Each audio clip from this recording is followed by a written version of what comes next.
Our anniversary dinner was supposed to be perfect, expensive wine, his nervous fingers lacing through mine, that sense of something big about to happen. The restaurant was packed, but it felt like we were the only two people in the world, until she walked in. I recognized her instantly from his old photos, the infamous ex, the one he never wanted to talk about, the one who supposedly moved away.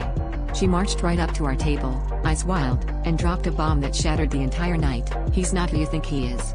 He's my brother." The world blurred.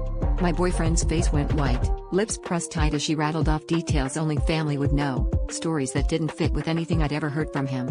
My mind raced back, how he'd slipped up sometimes, mixed up timelines, always dodged questions about his childhood. I'd brushed it off as trauma, never once considering he might be lying about something this big. The ex, his sister, apparently, laughed bitterly and told me we'd both been part of some twisted joke, a game they'd created together when they were bored, to see how far a stranger's loyalty could go. He tried to grab my hand, but I yanked it away. Every fight we'd had, every late-night argument, every time he snuck out and refused to say where he'd been, it all made sense, but in the worst possible way.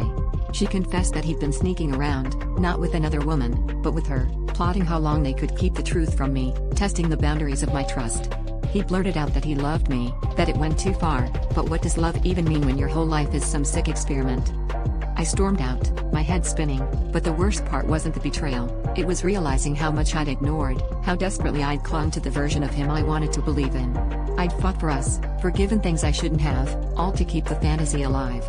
Now I'm left wondering if I was in love with him, or just the idea that I could fix someone who was never even real to begin with.